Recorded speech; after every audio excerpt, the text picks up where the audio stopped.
Welcome to Devkund.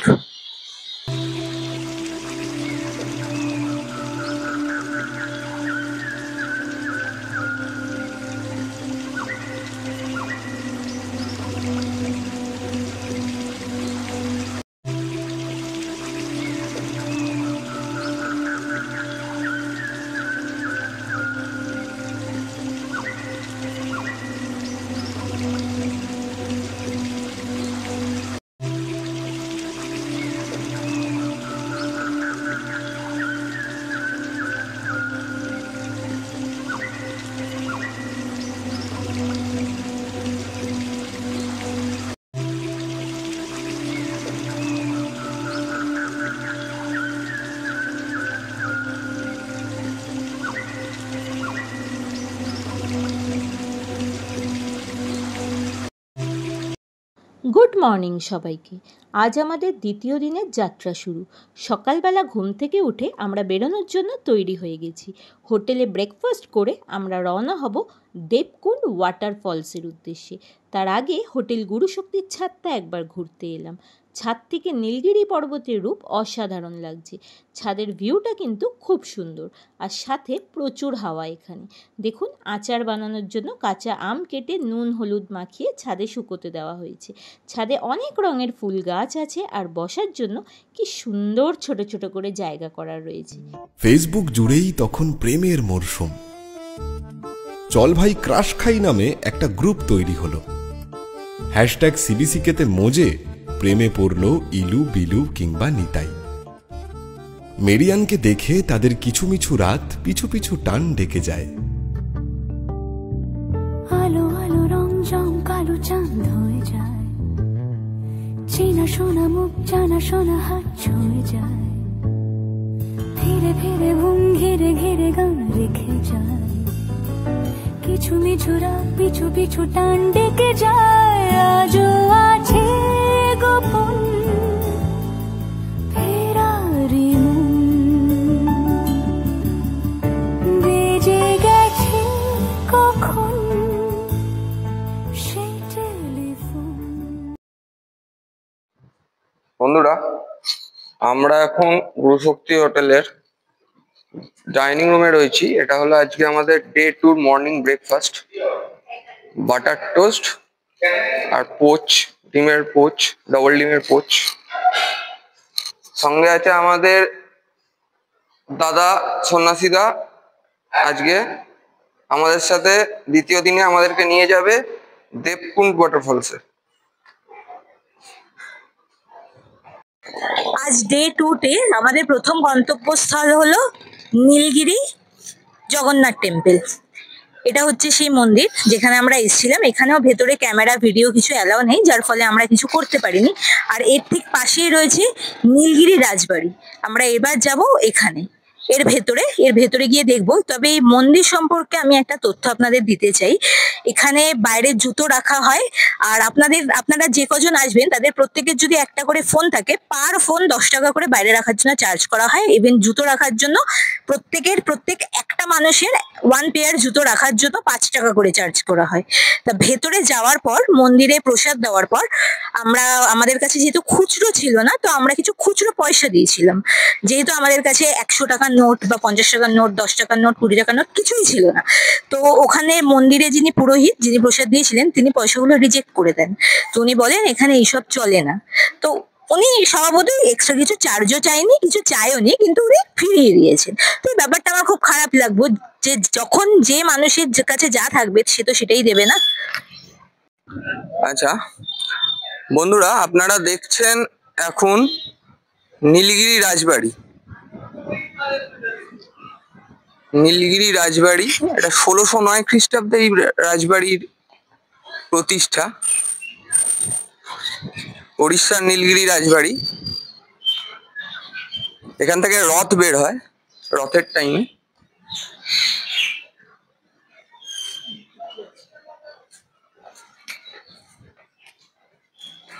এখানে রাধা কিশোর temple রয়েছে। এখানে ঠাকুরের বসার স্থান রাধা কৃষ্ণের। চলুন একটু টেম্পলটা সামনে দিয়ে ঘুরে আসি মন্দিরটার।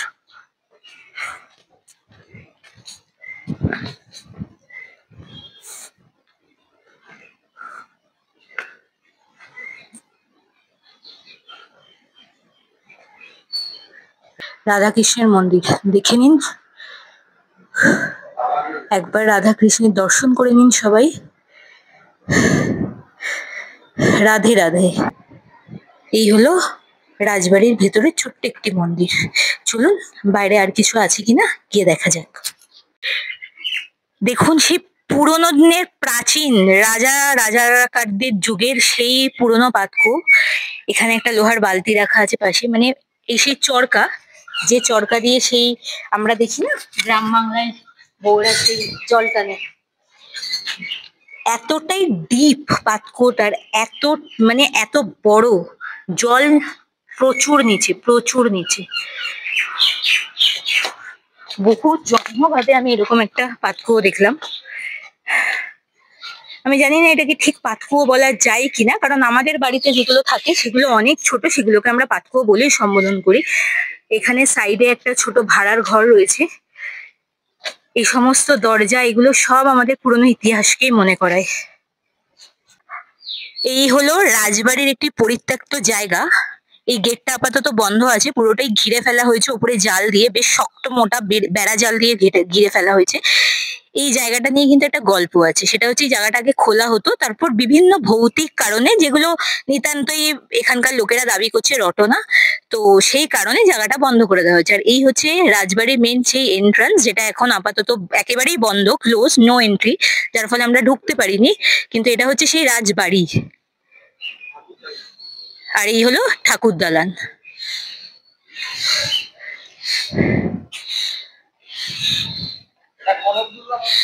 তন্ময়ের রুমাল ঘাম মুছতে মুছতে ভিজে চুপচুপে হয়ে গেছিল।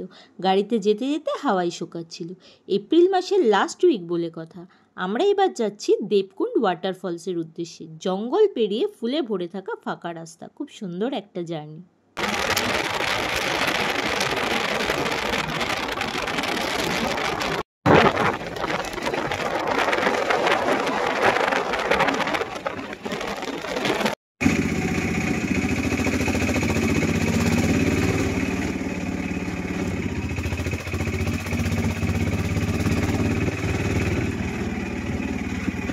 বন্ধুরা দেখুন, না তো উত্তরাখণ্ড না তো উত্তরবঙ্গ, এটা হলো উড়িষ্যা। আমরা চলে এসেছি দেবকুণ্ডে। দেবকুণ্ডের ভেতরে যেতে গেলে অনেকটা পথ গাড়ি করে যেতে হয়। আমরা যে টোটোটা করে এসেছি, টোটো কাম অটো, তাই সেটা যেহেতু আমাদের পার্সোনাল, তো সেটাকে ঢুকতে দেওয়া হবে না। এখানেই সরকারের তরফ থেকে যে গাড়িগুলো লাগানো আছে বা বাইক, সেগুলো করে যাওয়া যাবে, সেগুলোই একমাত্র ছেড়ে দেবে। আর এদিকে রয়েছে এই যে এক্স্যাক্টলি এটা হচ্ছে টিকিট কাউন্টার। টিকিট কাউন্টারের দিকে যাচ্ছি আমরা। এই গেটের ভেতর দিয়ে ঢুকে এটা হচ্ছে টিকিট কাউন্টার। এখানে অনলাইনেও টিকিট কাটা যায়, মানে জিপে হয়। 70 টাকা করে পার হেড। এই যে গাড়িটা দেখছেন, এটাই সরকারের তরফ থেকে যে গাড়িটা, এই গাড়িতে করে আমরা এখন যাচ্ছি দেবকুণ্ডের উদ্দেশ্যে। দেখুন, পুরো জঙ্গলের ভেতর দিয়ে মেঠো পথ ধরে, পুরো জঙ্গল সাফারির মতন এক্সপিরিয়েন্স। এই রাস্তা দিয়ে আগে হেঁটেও যাওয়া হতো, কিন্তু রাস্তাটা এতটাই লম্বা, প্রায় 15 মিনিট গাড়িতেই যেতে সময় লাগে। তাহলে নিশ্চয়ই বুঝতে পারছেন হেঁটে যেতে কতটা সময় লাগবে। তো এখন এই গাড়িগুলো হয়ে গেছে। আর এখানে যদি প্রাইভেট গাড়ি করে কেউ আসে, তবে তাদেরকে ভেতরে গাড়ি নিয়ে ঢুকতে দেওয়া হয় না। আমরা যে টিকিট কেটেছিলাম, যার মূল্য ছিল পার পার্সন 70 টাকা, ওই 70 টাকাটা কিন্তু টিকিট হিসেবে চার্জ করা হয়নি, গাড়ি হিসেবে চার্জ করা হয়েছে। টিকিটের কোনো প্রবেশ মূল্য নেই কিন্তু এখানে। আর যারা বাইক নিয়ে আসবেন তাদেরকে পার হেড 20 টাকা। যারা পার্সোনাল বাইক নিয়ে আসবেন তাদের ঢুকতে দেওয়া হবে, কিন্তু গাড়ি নিয়ে ঢুকতে দেওয়া হবে না। আমাদের গাড়ি আমাদেরকে 100 মিটার আগে নামিয়ে দিয়েছে। এরপরে আর গাড়ি যায় না, বাকি রাস্তাটা আমাদেরকে হেঁটেই যেতে হবে। আমরা এখন হেঁটে যাচ্ছি। একবার দেখুন এই সাঁকোটার নিচের ভিউটা, একবার দেখুন। আমরা কিন্তু এখনো পৌঁছোইনি আসল ডেস্টিনেশনে, আমরা কিছুটাই দূরে রয়েছি। দেখুন সবাই লোকাল ছেলেরা স্নান করছে এখানে। খুব সুন্দর একটা জায়গা। দূরে এই যে দেবকুণ্ড ওয়াটারফলস দেখা যাচ্ছে, অম্বিকা মায়ের মন্দির। কথিত আছে এখানে অম্বিকা মাতার বাঁ পায়ের গোড়ালি পড়েছিল।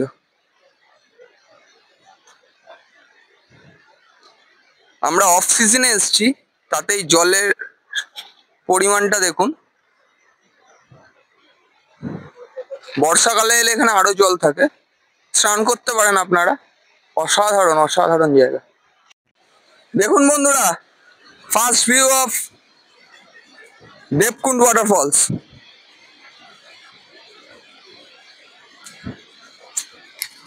জাস্ট অসাধারণ।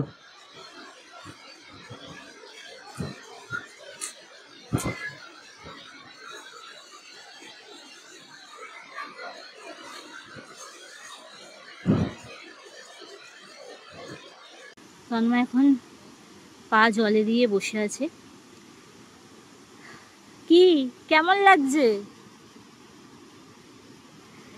প্রচন্ড ঠান্ডা জল, প্রচন্ড।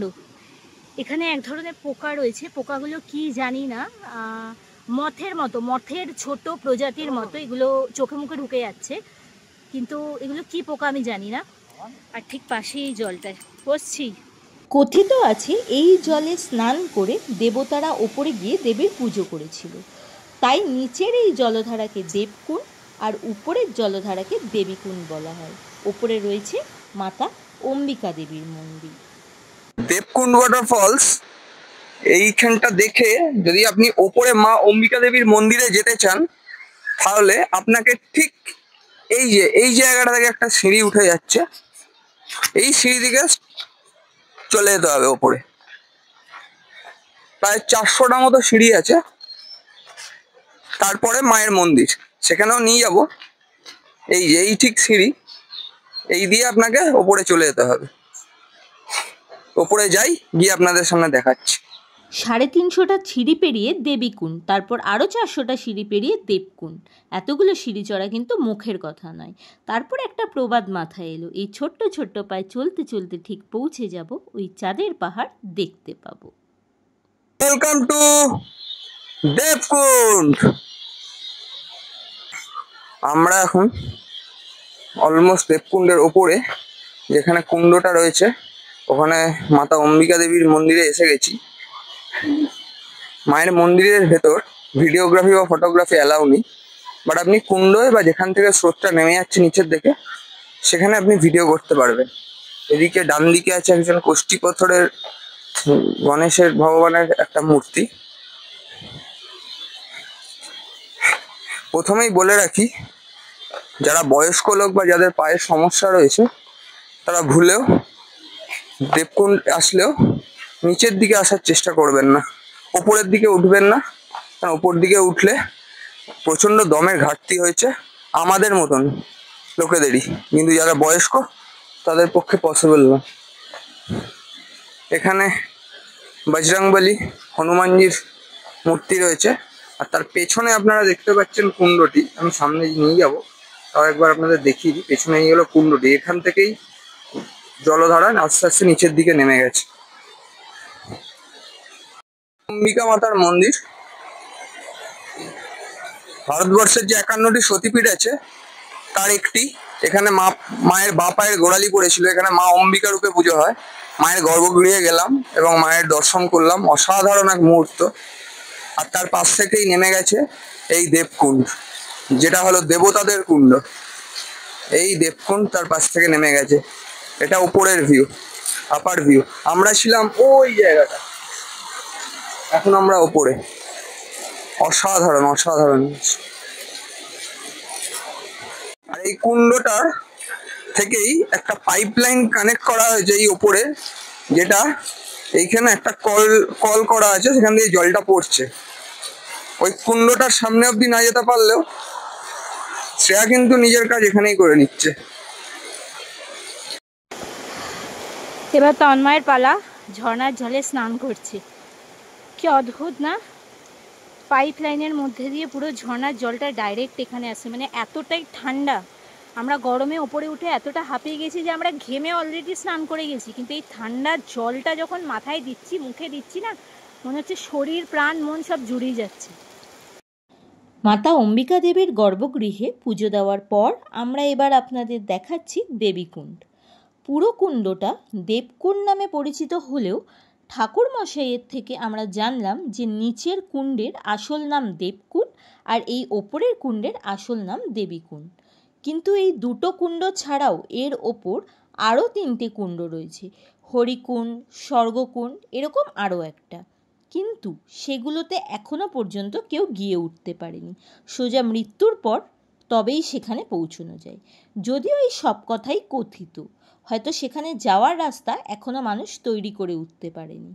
হয়তো ভবিষ্যৎ প্রজন্ম যেতে পারবে, বা হয়তো সত্যিই সেখানে পৌঁছানো যায় না। এখানে গাছে গাছে বাদর ঝুলে আছে। দেখুন, দুটো বাদর কি সুন্দর একসাথে গাছের ওপর বসে আমাদেরকে দেখছে। ওরা খুব সুন্দর করে এখানে খেলে বেড়াচ্ছে নিজেদের মতো। ওদেরকে ডিস্টার্ব করার, বিরক্ত করার কোনো লোকজন এখানে নেই। এখানে লোকজন পশু পাখিকে একদম বিরক্ত করে না। তারা তাদের মতো থাকে, মানুষ মানুষের মতন থাকে।